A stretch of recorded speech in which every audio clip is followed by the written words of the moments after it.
All right, ladies and gentlemen, welcome to this is episode number 17 now of the Coders Startup. Thank you very much for joining in. Today we are obviously joined by Mr. Carter Johnson. For those of you who are watching this feed, you can see his smiling face next to me. For those of you who are listening via audio, well, you'll hear his voice right now. How you doing, buddy? I'm good, man. How are you doing? I can't complain. It sucks outside here in the Great White North, and I'm getting excited because it's minus 5 degrees outside Celsius, which is something, I don't know, what is that, minus 40, or sorry, 40 Fahrenheit, or, no, that's 26 or something, perhaps? I was going to say, that's colder than that, man. Yeah. It's a beautiful day here. Yeah. I'd say it's like mid-60s, which is a surprise because, I'm in Rocky Mountain country, right up against the mountains. And do you get the Chinooks or whatever? Flat irons? Okay, that's Canadian Chinooks? versus American, probably. That's Canadian language. We call, is it a Chinook in Canada? We call that the mountain effect, where you get the warming air off the mountains. Is that what you're getting right now? I think so. Nice. Yeah, it's been beautiful this week. Like yesterday it was in the 70s. 70s. Screw it's off. January. That's ridiculous. It is. So very fortunate. Anyway, for those of us who are dealing with freezing temperatures, we won't go into these talks about above freezing temperatures, because we'll get anyway. I miss it. So let's get rolling with the actual stuff for today. We were discussing what it is that we could talk about in this episode, and we realized that we really haven't talked a lot about social media. That's such a huge thing. It's such a buzzword, or go-to strategy for entrepreneurs is to leverage social media. I mean, people have built empires on top of leveraging social media, as like the Gary V's, the Gary Vaynerchuks of the world, and I'm sure there's tons more. Amy Porterfield. I can't even imagine all the people who've built wealth off of them. So I mean, it's worth talking about. So I think right now what we're going to focus on, since between the two of us, Carter and I, we know a lot about Facebook, Pinterest, and Google+. We've mentioned a little bit, tidbits here and there about these topics in the past, but I really want to do the deep dives now into strategies and just how these things work in general. So I don't know. Let's get her started. Let's talk about. Well, where do you want to start? What feels comfortable for you right now? Oh man, what feels comfortable? Let's take your pick. You know what? I tell you what. Let's tee it up with Google+. Mm-hmm. Then let's move into Facebook, because I feel like that's the one we both know a decent amount about. You, the paid side, me more the organic side, and we'll finish it up with Pinterest. Look at that. We've just planned out the entire episode in front of your faces, or eyes, or ears, whatever you like. So let's rock then. Let's rock with Google+. Let us know what you think are the best. Give us the 80-20 on Google+ specifically right now. What's working? Awesome. I love Google+. I see it as one of the biggest traffic generators when things really, when you catch a good kind of wave, so to speak. One thing that a lot of people don't know about Google+ is that the pages, your posts and stuff, actually get indexed. So you can host an event, you can post something on your profile, and those will actually show up in search returns. So it's really, really cool, and it's something that everyone should be doing. The other cool side about Google+ is the community is a lot more active than Facebook pages. If you've tried to join those Facebook groups and pages and stuff, it gets kind of spammy. Like everybody's trying to sell you whatever, MLM networking product that they have. And there's not really good quality stuff. Google Plus, within the communities, there are a lot of really good posts. There's still self-promotion and things like that, but you see a lot more like resource assistance, discussions, stuff like that. Just a lot more, probably a lot less bots behind the screens and more, people-to-people interaction. With Google Plus, you can actually join communities really, really easily. You just go to the community tab, search whatever type of interest you have. So if you're a runner and want to connect with other runners, or maybe you're a magician and you have a magician piece of software, you can connect with other magicians. And it's as simple as requesting to join the group.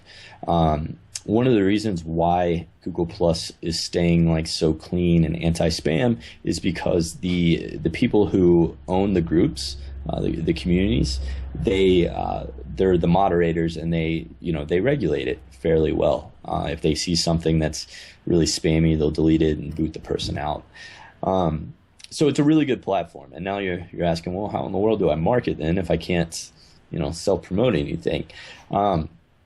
So the cool way to do this is basically, if you're doing content marketing or if you're creating something valuable, go out, post a link, and drum up a discussion around it. So you don't want to be like, hey, I just did this, this, and this, check it out. Like, that doesn't really get anything. But for instance, like, we just released a piece on 10 email marketing tools. And we went out and asked, hey, what tools are you using in your business right now? What other tools could be added to this list? And in 2 days, what's that? That's a good question. I like that. That's the interactivity part that we'll talk about, I'm sure. Yeah, sorry, in 2 days? In 2 days, I mean, we had about, I'd say 48 reshares. I'm trying to think of the numbers because I was really pleased with it. But we had about 200 unique visitors that was passed along to the blog. And this was literally from sharing it with about 4 or 5 different groups and just asking different questions around it. So now, very cool there. I've got a whole bunch of questions already piling up in the back of my mind. Let's get into it, man. So with Google, so I'm very familiar with Facebook. I know how Facebook works. I know how the algorithm works. We'll get into that in a moment. But I should have written all this stuff down because I'm going to forget now. The first thing is, how does Google have an algorithm for what gets shown to who? So if I were to post something inside of a community, does every single person in the community, will they actually see that in their feed or whatever when they log in, or does it only show to a small percentage of the people? I think it's very similar to Facebook's algorithm. I don't know the exact metrics and data, how it works, but obviously more interaction is going to show up on more feeds. Okay, say no more then. Okay, cool. And you can test that out. Like in my feed, I generally see the posts that have gotten the most either +1s or shares, reshares. Yeah. Cool. So that's awesome. And we're going to talk more about what I just was hinting at there with respect to the way stuff is syndicated or sent out and shown to people in these social networks. We'll get to that in a moment. The other thing that I was curious about is you mentioned posting to several communities. I just can't help but feel like that's spam. So like, if and I believe I've already asked you this question outside of the podcast, but I think it's a very valid question to ask so everybody can hear the answer. If I belong to 5 different groups and I post the same thing in 5 different groups, can any one person in the group that I'm posting in see that I'm spamming to 4 other communities? Will they be able to see that happening? Well, I think the biggest part there is don't spam. Make sure you're bringing value. Make sure you're bringing value to the discussion. So we don't, like my team, we don't use a templated response. We go in, when we bring someone new on the team and we're explaining this process, we think, we teach them basically how to think in terms of asking these insightful questions, these questions that you're bringing value to the community. So yes, if you went on there and you hit 30 groups with check out this link right now, or great email marketing tools, take a look, go. Yeah. Like that would, I'm pretty sure they could click on your profile and see that you've done that over your whole feed, especially if the groups are public. There's some settings, and I feel like these are changing, always changing, but like there's private and public settings for different groups. And so when you post something in a public group, it's going to show up on your news feed as well. Okay. The way that you can kind of combat that is just space out your post. So maybe, you have 3 different pieces of content and 10 different groups that you want to target. Just do, 3 different posts a day, the same content, different questions just in each one.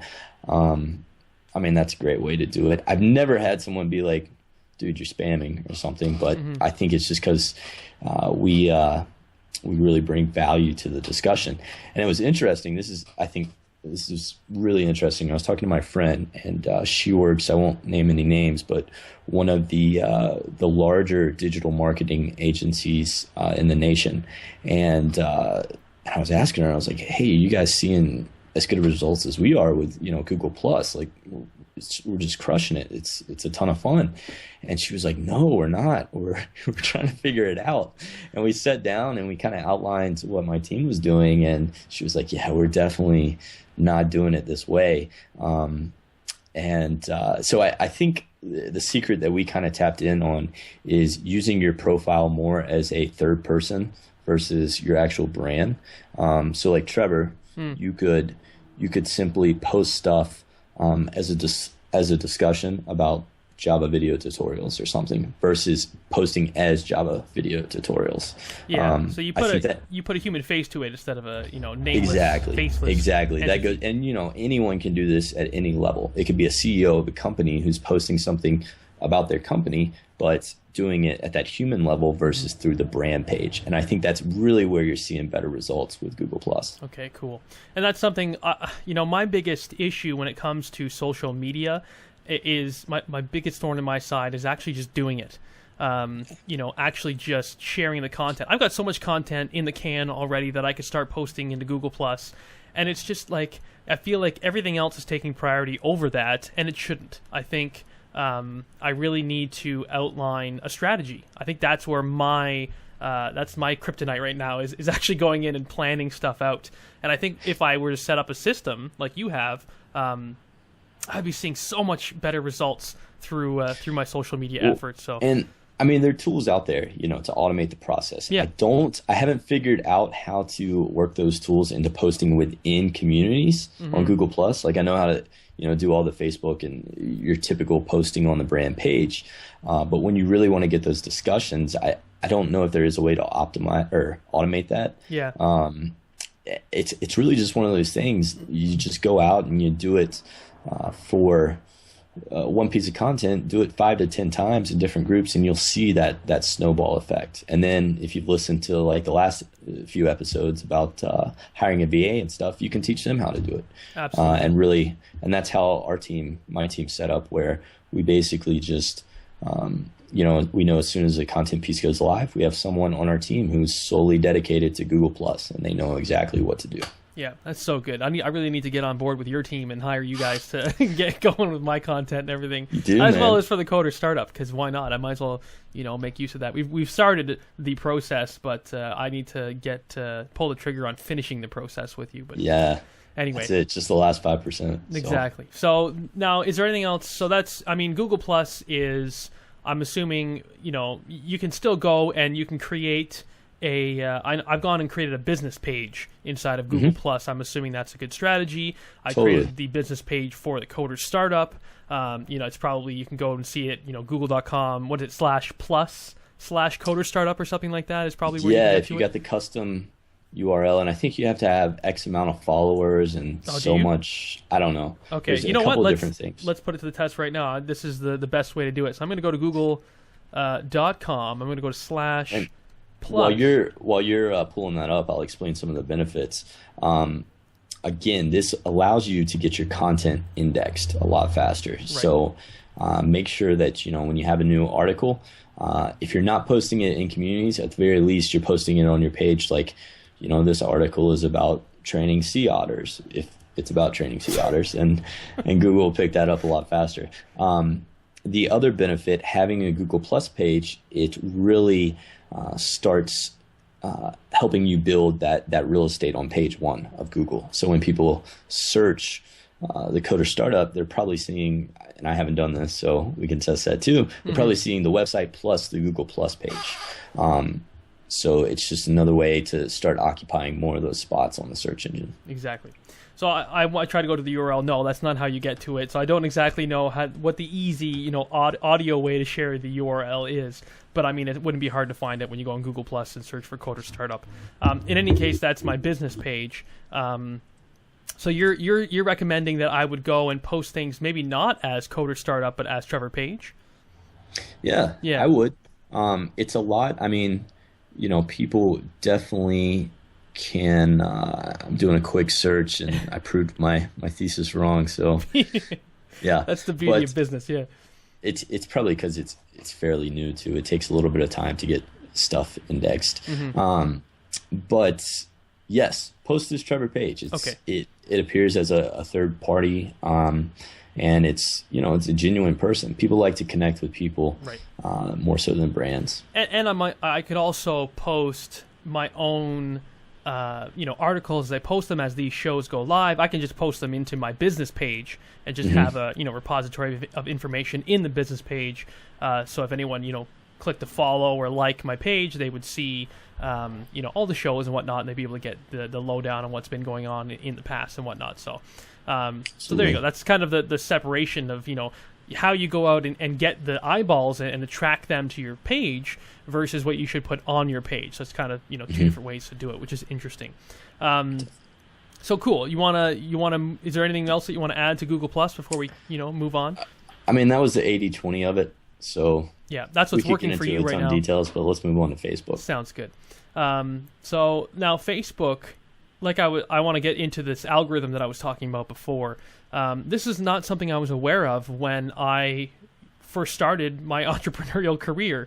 When you go on Facebook and you post something on Facebook, even as yourself, not everybody who is your friend will see what you posted. So if I have few. Huh?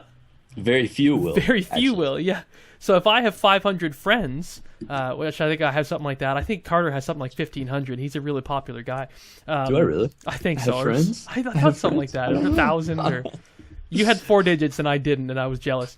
So I would go in and post something. I'm talking about maybe my dog or something like that. Who knows? Or maybe I uploaded a video or a photo. That doesn't get shown to all 500 of my friends. And I didn't know that. I did not know that when I first started. I was completely oblivious to this. What it does is it only shows it to a small fraction of the people. Whatever that fraction is, we don't necessarily know because I don't think Facebook tells us outright. What happens is, as the people see it, if they interact with it, then Facebook goes and shows it to more people. And then if more people interact with it, it goes and shows it to more people, and so on and so forth. What does interact mean? Well, if people click like, or if people comment on the actual, post itself. I believe or if comments. They click the link. Say again. If it tracks the click-throughs as well. Oh, for the link, of course, that makes sense. So that people helps. Are interested. Yeah. So if and I believe comments are weighted more heavily than likes, if I'm not mistaken. In any case, we don't know the specifics as to their algorithm, but that's the whole point. So if the more, what will generally happen is things like, Reddit or something like that. If you're familiar with Reddit, they have the upvoting system. That's exactly what Facebook has built into it. It has its own upvoting system based into it based on the metrics, right? The metrics are the comments, the likes, the clicks, the so on and so forth. So, and you said something, Trevor, that I know with like your business pages and stuff like that, you can actually see the performance of a post.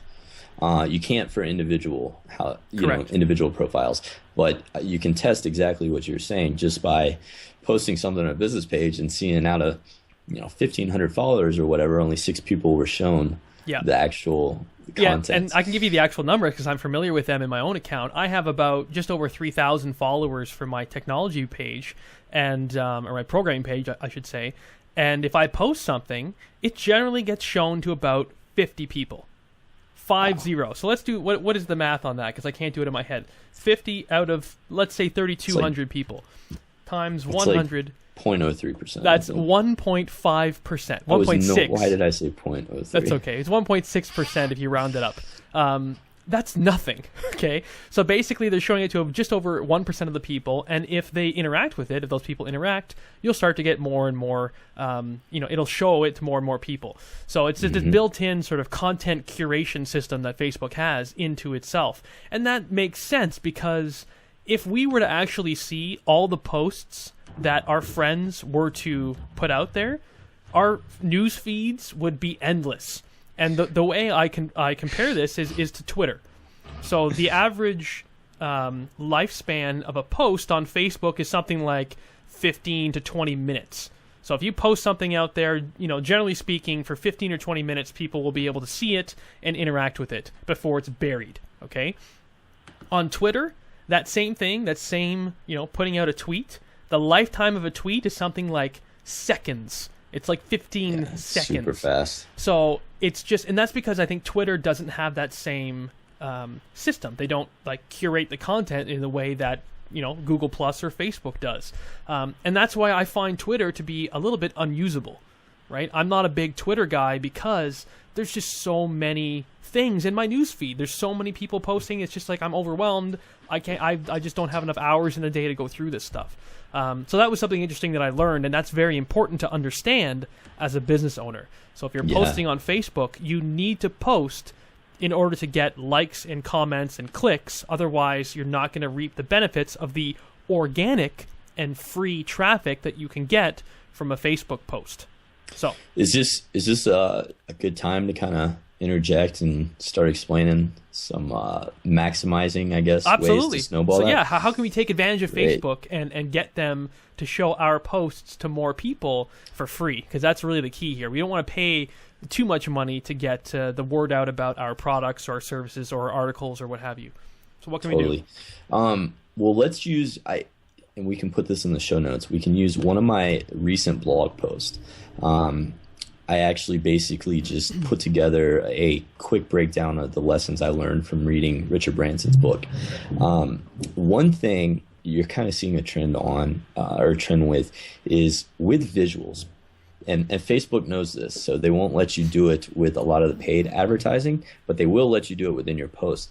People like to see the title. They like to see basically text within the visual. Am I articulating what I'm trying to say? I can't hear you, Trevor. Within the picture? Yes. Yeah, so if you're posting a picture, they want to see text as well in there. Yes. So if you're doing a piece of content or something like we did for this, it's 10 incredible lessons you can learn from Sir Richard Branson. And we took, a picture we found, and we were able to put that text over it. That is pretty much a great way to get even better click-through rates and interaction and stuff. The visual is just so important. And I hear a lot of people talk about they spend just as much time on the visual as they do the actual content creation. That's how crazy it can affect the difference and how well the content is picked up. So the next thing that we did, and I know this is about kind of generating those results from by not spending money, but we boosted the post. So we posted this picture. We had a creative call to action. Ours was just find out what Richard Branson knows that you should know too, with the link. And obviously it populates the visual. And then we boosted the post for $5. And we did it to traffic that we assumed would like it. So I don't know who exactly we targeted. I'd have to dig deeper to look at that. But what ended up happening, we had a total of 3,908 people reached. And we only have, keep in mind, 1,406 people that actually like my company page. And of that, we then got 33 likes and 23 shares. And that was just from that post. Now, if I look at the actual URL metrics, and we'll put this so everyone can see it. As of now, which is like 10 days later, this post has 95 social interactions across all social platforms. However, just within Facebook, it has, give me one sec while it populates. Technology, wheel spinning. This is Carter's computer. He desperately needs a new one. For those of you who are listening who understand this stuff, which I'm sure most of you do, he only has 2 gigs of RAM in his computer, which is just shameful, and I've been telling him to upgrade it. But anyway. Dude, I've been uploading all those programs our buddy was telling us about. Yeah. So for those, that's download, Carter. You've been downloading, not uploading. Like I said, I don't do technology stuff. I do marketing stuff. That's why I'm the brains of the operation. You're the marketing. Anyways, it has 56 actual likes that are from Sunlight, are from people posting this and sharing it and getting likes on their own. post. So And organic likes when and I stuff did, like that, you mean? what's that? Organic likes? Yeah, so it's not, they didn't go to that actual post on the page where I shared it. Yeah. They just liked it either through other people sharing Right. it or coming across it on their own. Right.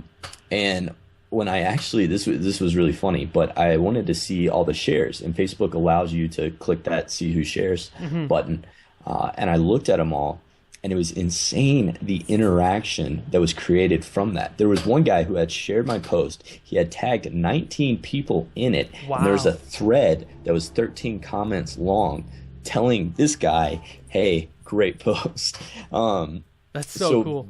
Very, very cool stuff there. And that's when you know you're on the right track too. So if you were to post, so there's a whole bunch of stuff going on here that we're sort of throwing around. That's because we're inside of this stuff every day. We could throw it around and know what we're talking about. I'm sure we're leaving probably some people behind here, and I want to sort of backtrack and go over some of this stuff. But first of all, if you get people posting comments onto one of your posts and they're tagging their friends, that is a great sign that you have done something right. So these people are so excited about reading your content that they're not only going to share it with their whole list, but they specifically want to target people because they know exactly who will also like whatever it is that you shared. So if you see them doing that, and I've seen that before, that is such a good sign. And to see 19 different tags, that's insane. I've never seen that before. And those results aren't normal. I don't think I've ever gotten that good interaction. But one of the key parts, I'll break it down to 3 different things. We put together really good content on there. We put time and effort into the visual, and you'll be able to see that when you go and look at the example of what we did. And then we used $5 to actually boost it, just to get that little bit of momentum that you need. So you don't have to spend a ton of money, but it is worth, when you think you have a winner, when you think you've done everything to really maximize the output, spend a little bit of money just to get that ball rolling. Right. And the most important thing here, if we can step back and look at the big picture, the most important thing here is, sure, Carter put this post together about Sir Richard Branson and these 10 things that you can learn from him, and that's fantastic. And that's the content marketing that Carter spoke about before. When you're content marketing, you're creating content and marketing the content for a specific reason. And that specific reason, I'm assuming for Carter, is to get people's email addresses. Is that correct? It is. It is. That is the most important thing. And it's kind of like, I do this. This piece was for my personal blog, because I'm just, building more email lists there. There's all sorts of other fun stuff you can do with that.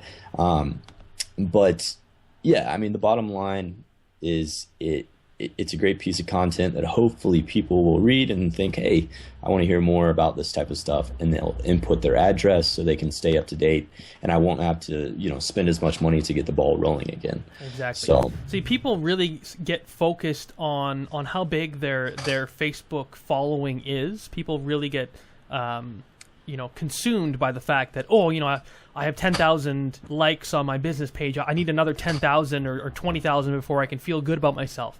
But really, at the end of the day, like I said, if you put a post out without paying for it, you're only reaching 1.5% potentially of your audience, okay?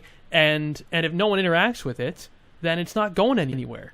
So it's just, when you compare, and I've seen study after study after study, even recent studies as of 2014, that show even though social is hot, even though social media and everything is such a big thing right now, email marketing just crushes social marketing. Just crushes it in terms of what really matters in the end, and that's customers. Customers come in through email marketing way more, like 100-time fold or whatever it is that it I forget the actual numbers, 100 times better than any social media platforms. Well, and to your point, look at all the people who built their businesses around a Facebook page.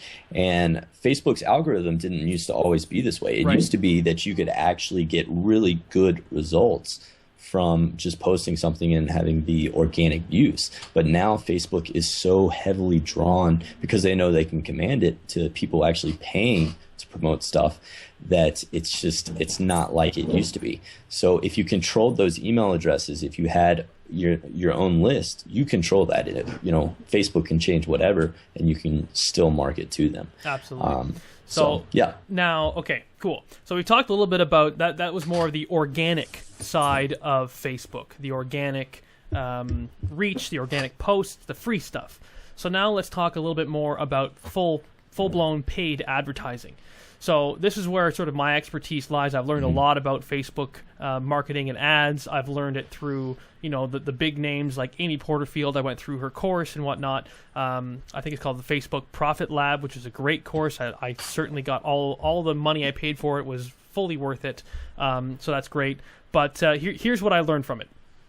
So Facebook ads are really, it can get really expensive very quickly unless you have it under control. So Facebook ads are nice because you can pay and you can set a budget, a daily budget. So you can say, I don't want to spend any more than $5 a day on advertising. Okay, if that's your budget, that multiply it out by 30 days, then okay, whatever that budget is, that's 150. 150. That's what I thought.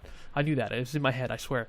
I'm a computer science major. I should know these things. So $150 a month. I feel comfortable spending that, and you can do that, and you can do it in a large variety of ways. You can spend money on Facebook ads to drive likes to your page, which means you can pay to show an advertisement in people's news feeds.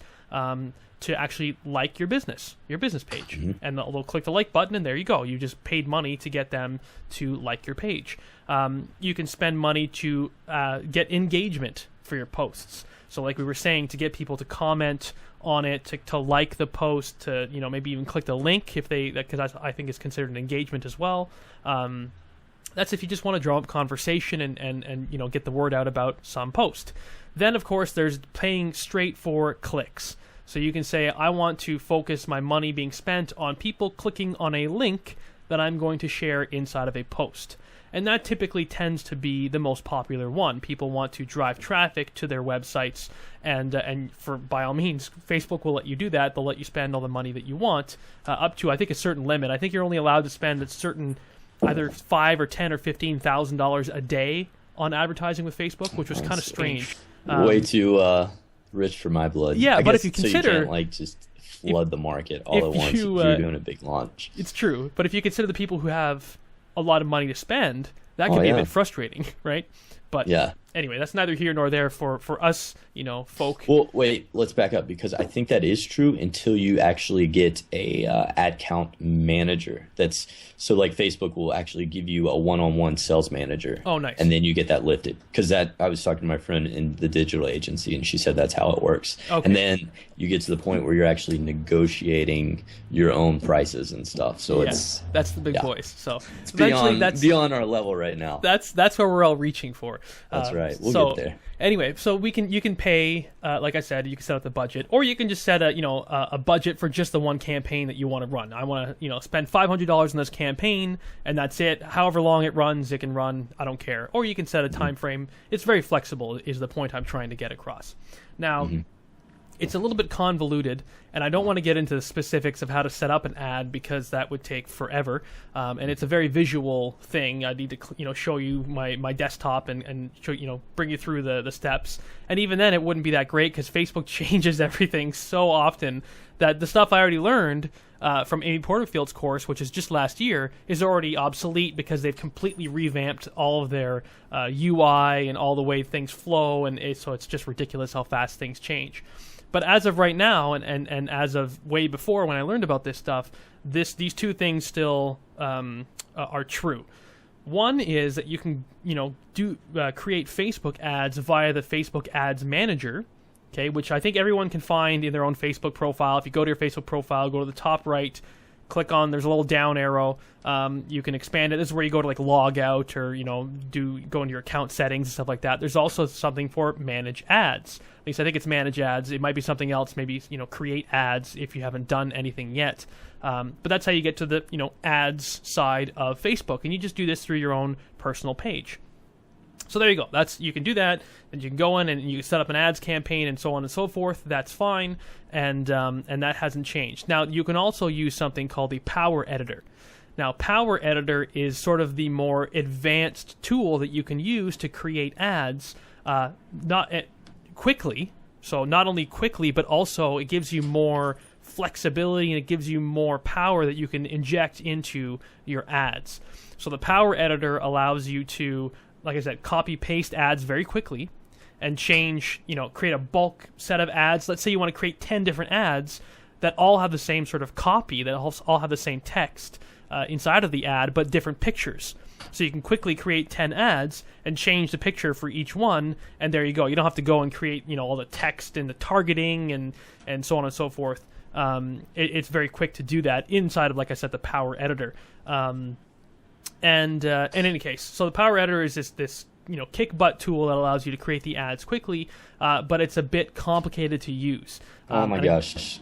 Yeah, yes, we were just don't undersell that, Trevor. It is a beast to use, and if someone from Facebook is listening, please reach out to us so we can do some sort of power hour of how to decomplicate this thing. Yeah, and I think it's because they just don't have good designers working for them, and I don't know why either. I mean, this is how they make their money. They should make it easy for us. I don't think it's that. I think they're solving a really. I see the direction. They're just solving a really complex problem, mm-hmm. and it takes time to evolve. They're probably got plenty of data that shows that how it's set up is the perfect way to do it, but in any case, I don't think so. Yeah.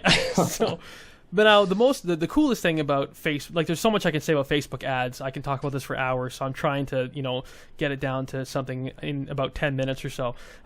So the cool thing about Facebook ads is not only you can pay for clicks, but you can also get paid, not exactly pay for conversions, but you can track conversions fairly easily. So Facebook allows you to plant the little, conversion tracking pixel, which is just a piece of JavaScript that you copy paste onto your site. That allows you to, when someone loads that site and loads that JavaScript snippet, it will count as a conversion. So typically what you want to do is you take this conversion tracking pixel code and you want to put it onto your thank you page. So a thank you page is when someone goes and either signs up for your email list or purchases your product.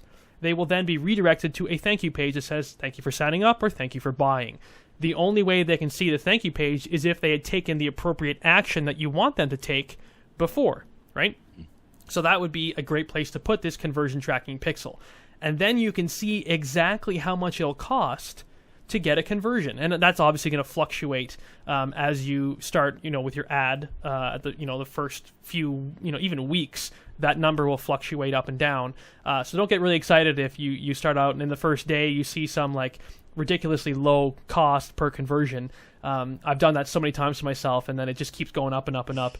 I feel like got to interject here too, because this is just a perfect time to say this. Yeah. If you're starting out with Facebook ads, please do not spend more than $5 or $10 a day. Yeah. I have buddies who, people, Trevor, who get gung-ho about Facebook, and they set that thing. They're like, well, this worked for this day. I'm going to jack it up to $100 and I'll be a millionaire before I go to sleep. Yeah. Like, do not just get for a couple of weeks, just set it on $5 a day. Yep. Just see what happens. Because you'll really need to start understanding like click-through rates and conversions, like what you were talking about. Mm-hmm. I still don't, I think like the largest day I've ever done is like $20, just because I'm so hesitant about it getting out of control, because it starts going fast. And just word of caution. Yeah, for sure. There. Now, the other thing I want to mention about Facebook ads is the targeting. And this is where Facebook ads really are the Cadillac of ads, in my opinion, because you can target so easily. So you can target your ad to be shown to, like, for example, one of my ads, I ran a bunch of data, crunched a bunch of numbers, I looked at all my customers and tried to, determine some sort of commonality between my customers. Because if you can figure out what's common between your customers and you can target that, then that's fantastic. You can hopefully get more customers for less money. So for me, my customers tend to be males between the ages of 25 and 44 who are technophiles, which is people who are, tech savvy, who also are, music lovers, and so on and so forth. And you can really drill down into these very specific things about my own audience that I figured out. I think I did that through Google Analytics. I figured out, I enabled the advanced tracking to see all these things and break it down. So I said, okay, that's cool. And now I'm going to take this information and change one of my ads that I used to run and change it so that it targets the males 24 to, like I said. And also you go to these behaviors.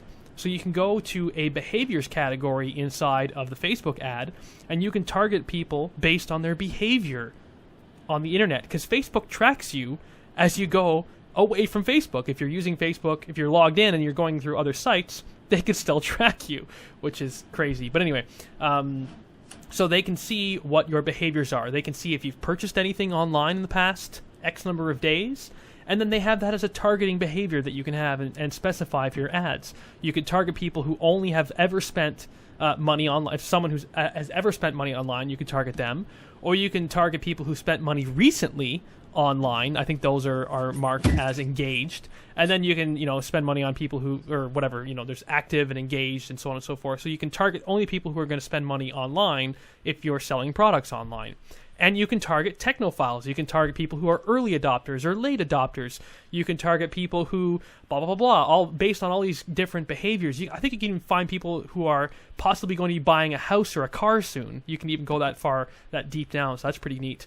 I'm trying to pull it all up just to add. There's tons. There's tons of categories, and you can target small business owners and stuff like that. And not only that, you can also target based on interests. So you can also say, if someone likes a certain type of thing on Facebook, for a certain Facebook page, you can target them as well. So someone who likes say my Facebook page, you can target them and advertise to them. Or, if they like, the Java page or the, sunny vacations page or whatever. There's all these different ways that you can learn and figure out how to target your audience based on their interests and their behaviors. So you can get really, really fine-grained with your ads, and you can get really fine-grained with the analytics behind it as well for tracking the conversions and whatnot. So it's just a powerhouse when it comes to advertising and smart advertising, in my opinion.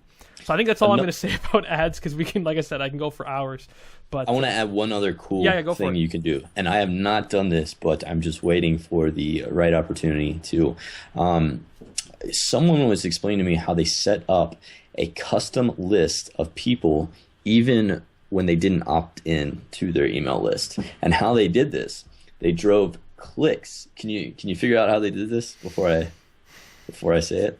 Possibly. I maybe think of, well, you said driving clicks. I'm thinking you can put a pixel that tracks the people who visited a certain website. Yeah. Boom. So what they did, they set up an ad campaign, drove it to the page, had a retargeting pixel on there. Yeah. And, that retargeting pixel, when they opted in, was taken off, but they still have, then they actually captured the emails. And then on the other side of that is anyone who didn't opt in, they were on this retargeting list, which they could set up, and anytime they did something, it would follow them around online. So crazy stuff. Yeah, very cool. Retargeting. So hold on a second. Were they running retargeting ads, or did they get the email addresses of the people even though they didn't sign up? And we might be getting into just way too far down the rabbit hole here. Yeah. But they actually, the goal was to sign them up to a list. Yeah. Okay. Yeah. A marketing list. However, they put a retargeting pixel on the landing page. Okay. When people opted into their list, the retargeting was taken off. However, if they did not opt into the list, retargeting pixel was kept on. Yeah. So that way they have this entire list anytime they did a product launch or updates or whatever that they could basically do retargeting to, and these people would see. And it's just the marketing stats, it takes like 4 interactions or something for them to actually start paying attention to your brand. But that's just kind of the strategy behind that. Yeah, I thought that was that's a creative way. That's retargeting. I have my own retargeting pixel on my own blog, so anyone who lands on my blog, I'll be able to actually advertise to them at a later date, And you can set it up to be, the past 30 days, 60 days, 90 days, or however many days. You can keep track of that history, so that you can target those people, and that generally gets you better conversion rates in terms of dollars. You pay less per acquisition of a customer when you use retargeting, because like Carter mentioned, they've already seen your stuff once, so they're more likely to remember it and maybe think that you're more trustworthy or what have you. So yeah. The other thing that I do want to say before we move on to was it Pinterest is next? Yes, I think that's the last thing we're covering. Yeah. Yep. Before we move on there, I also want to say actual real numbers, because every time I listen to podcasts and learn about this kind of stuff, especially when I was starting, I had no guide to tell me what's good, what's bad, what's anything. I had no idea. I had no point of reference. So I'm just going to share some of my own numbers because I'm perfectly comfortable sharing my numbers. I have no reservations about it. So hopefully you guys can take that and use it as sort of a, at least one point to try to align yourself with, to give you some idea of if you're doing well or not. So having said that, I have run ads to get people to sign up for my webinar way back when, and try to get people's email address to sign up for a webinar, to attend the webinar so I can sell them my product. I typically, my average cost per per lead. So the average cost to acquire someone's email address and get them to sign up for my webinar was somewhere between $7 and $10. So for me at the time, I had nothing to compare that against, and I was like, well, that's this feels expensive. $10 to get an email address. I still need to do the work to convert that person from an email address into a sale, right? So I need to be selling a fairly expensive product to convert those people, and that's why I was selling on a webinar, because typically webinars do very well for sales, and I'm sure we can do a whole show on webinars. We should probably write that down, because that would be a good show to talk about in the future. So, $7 to $10, probably webinar is the best way to sell with that kind of cost. Now, lately, I've been running ads to get them to sign up for my email list for an email course I'm putting on. So I do a free email course where they learn this programming language that I teach. And for that one, I've been running it for a little while, and the average cost per lead, so the average cost to get an email address, has been hovering around $2 and $3, $2 to $3. So for me, that is a much more reasonable amount to pay to get an email address, because I know the conversion rates of my own email list at this point. I tend to make about $10 per person who's on my email list. Okay, that's not a rock solid number just yet, but if I can spend $3 and then make 10, that's huge. Pure arbitrage. Yep. Just ridiculous. So now, I still have a long way to go to fine tune this system, but I'm going to be pumping in the future, very near future, a lot of money into Facebook ads. But first, I just need to establish or set up the appropriate tracking mechanisms. I don't have them set up yet, so I want to set those up so I know exactly who converted into a sale, directly from a Facebook ad. So not just someone who converted into an email address, but I want to also be able to track if I got the sale from them. And I'm figuring out how to do that right now. It's a bit more convoluted to process. I can't wait to look over your shoulder for that. I know, it's going to be fun. Stuff. So there you go. Those are some numbers that I have in my own business. And I mean, when I was in the course with Amy Porterfield, those numbers tended to be about average. Anywhere between $3 and $10 to acquire an email address is considered average. If it's lower than 3, you're doing great. If it's more than 10, you're hopefully you're selling something that's pretty expensive, upwards of the $1,000 range or higher for that product. That's what I was going to say. My pretty much when I do paid advertising on Facebook, and you've helped me set this up and all, my numbers are a lot higher. It's a lot more expensive, but I direct them, strictly to a landing page, and it's for a one-on-one consultation. So it's on a lot harder to get them to commit. I think I just pulled up my lifetime numbers, and my average cost per website click is $2.42 per website click. So that's not even a conversion yet. Click. That's not even a conversion.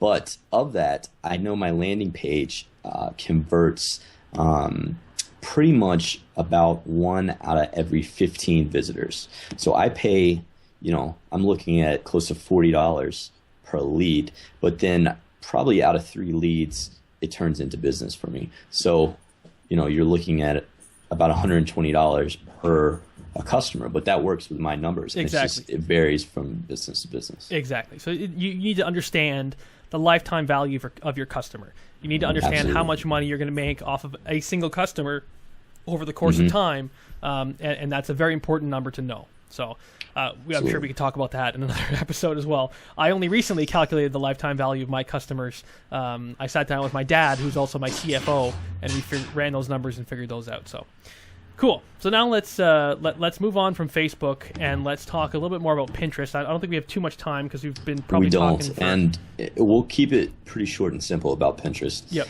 Because we mentioned a little bit about Pinterest in some previous episodes. Pinterest carries the highest click-through rates to your actual site than any of the other social platforms. And Trevor, I think he mentioned 2 episodes ago or something that his whole, I think it was something like half your traffic. Over half. Is no, it was about half. Yeah, it was somewhere between 30 and 50%. From Pinterest, and you've never done Pinterest marketing. I've never done anything on Pinterest. If we just pretty much optimize your stuff and 80-20'd it for Pinterest distribution, I would love to see those results. Yeah.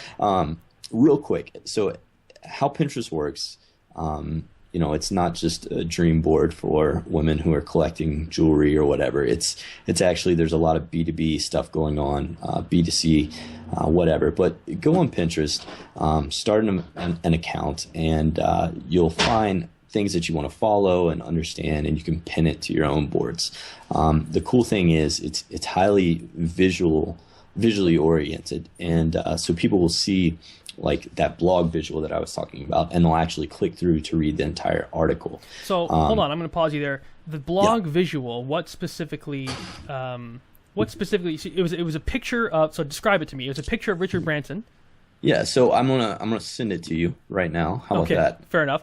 But describe it to me as well. So it was a picture of Richard Branson, and at the top of it, it said something about learn the 10 things from Richard Branson. Within the picture, the text says 10 incredible lessons you can learn from Sir Richard Branson. So what this is doing on Pinterest, you really need to describe in the visual what it is that people are going to be reading. So if you have avocado recipes, it's not enough just to make an amazing visual of guacamole. Like, you really need to have the text overlay that says, 10 mind-blowing avocado recipes for this summer's cookout or whatever. I don't know. Nice. Good improv. But what's cool that happens is people start pinning this, and they pin it to different boards, and their followers see it, and all that fun stuff starts to just snowball. A way you can get involved with Pinterest, and I believe we're gonna have this page on Coder Startup somewhere, is just a link of collaboration boards. And you can go on there, and this is if you don't have any following, you can join these collaboration boards and start pinning your stuff, other really cool stuff, and you'll just be amazed at the snowball effect that it has. And that is a great way that you can go crazy just pinning stuff and see tons of amazing results overnight just through pins. So really, really cool there. Another quick tidbit, I'm super excited. I got the beta nod for the Pinterest paid promoted pins, which is their new advertising platform. The Pinterest paid promoted pins. I don't think that's what it calls, but it should be. That's a mouthful. It's a nice ringer. But yeah, just promoted pins. And a lot of people have been waiting to see how this works, just because, right now Pinterest is such a great resource of organic traffic. So I set up my first campaign. Hopefully I'll have more to report on in a few weeks, let you know how that goes. But definitely get involved with Pinterest. It's a great way to get that boost of organic traffic that trickles into your site, and then hopefully you'll be like Trevor and having a whole mountain of traffic without even knowing where it came from. I can't define it as a mountain, but it's definitely my most significant social source of traffic. Yeah. So, and I had an idea. It's free. I had an idea for what I can do. I don't know if I've shared this yet, but for Pinterest, what I want to do is I want to take a picture, just a screenshot of a snippet of code, and for the snippet of code, it'll be some sort of what's it called, like a mind bender, a trick, a riddle or something with respect to, for coders. So it could be something like, what's wrong with this code, or will this code compile, yes or no, or what does this code do? What is the output that would of get this me to code? click, It's just something like that. I think that would be a good visual way Absolutely. to get interaction and whatnot. And I don't even know with pins, do people comment on pins, and does that help it share more, or do you know? People repin, people will like. You can, I think you can comment. I don't even pay attention to the commenting stuff. So I don't think commenting is a big part of it. No, but like, I forget what the ratio is, but pretty much like every repin you get, depending on what board, I think it equates to like 8 unique visitors. Okay, that's pretty good. Yeah. So you can see how you get one, and the cool thing is it only tracks, like within your Pinterest account, it only tracks the amount of repins that your pins have generated.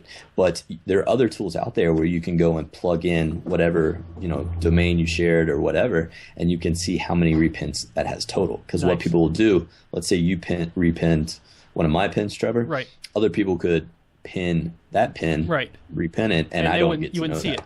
So Yeah, cool. It's really cool. So there you go. I think when it comes to Pinterest, if you don't, I think like Pinterest has a natural correlation with it. Dovetails very nicely with people who sell physical products, because it's like, oh, here, I'll just take a beautiful picture of my product and post it on Pinterest. But for people like me who have info products, it's a little bit more difficult to figure out how to post photos that make sense with to your product, that have some relation to your product. So it's just a matter of sitting down and brainstorming like I did, and figured out, hey, why don't I do that? Or the other trick is just type in your own keywords, the keywords that you would want to target, and see what other people are pinning. So that's how I got my idea, really, for my code, is I saw other people posting, riddles and whatnot, and I was like, oh my god, that's such a good idea, I should totally do that. Yeah. So just steal other people's ideas. Why not? That's what it's all about. So, what is it? Good artist copy, great artist steal? That's right. There you go. So hopefully, if you don't have anything else to say, we can wrap up for now. Is that good? I think that's good. I mean, I feel like we talked about a lot, and hopefully some people got some ideas and stuff out of it. Yeah, and we didn't even touch on things like Facebook communities. Facebook communities. So much. I know, they're just getting so huge. What's his name? Pat Flynn just created a community on Facebook for his following, the Smart Passive Income following, and it's an incredibly useful community that I'm a part of. Oh, yeah. And I interact in there all the time, and there's so many good questions being asked. And it's just this amazing way to get like-minded people together and to just follow each other and interact with each other. And it's magnificent if you have a fairly, decently sized audience, which you probably don't right now, but you probably will in the future. It's a great way to interact with your own customers and have your customers interact with each other and just get great value out of it. So Facebook communities is just going to be so big in the future, I think, because I love them so. Yeah. Anyway, let's wrap up before we go on for another 3 hours with all this stuff. Let's have them go to, I guess, your article that you just posted. Go to mcarterjohnson.com. Check out Sir Richard Branson and check out his images that we're talking about, if I don't happen to get to posting them in the show notes, which will be available at codersstartup.com/17, as this was episode number 17. And as always, if you guys want to get some one-on-one time with me, I'm still opening my doors up for taking on. I want to get 3 clients in. I want to get 3 people that I'm going to take my knowledge and dump on them. If you're interested in coaching at all, you can go to codersstartup.com/coaching, and you can apply to join up with my program and learn from myself, and hopefully skip yourself ahead. Hopefully years, take years off of the progress that you're going to have learning to go curve through, and the learning curve and everything. I just have so much knowledge bottled up in my head, and I just love talking about this stuff. So check it out, coderstartup.com/coaching. Apply today, and hopefully I will be able to approve that application, and we will be able to go forward and make yourself a huge success, and hopefully be able to even quit your job. Does that sound good? Sounds awesome to me. Sounds awesome. So until next time, ladies and gentlemen, thank you so much for listening to the Coder Startup. Thank you for watching the Coder Startup if you haven't been watching. And we will see you in the next episode. Bye for now. See ya.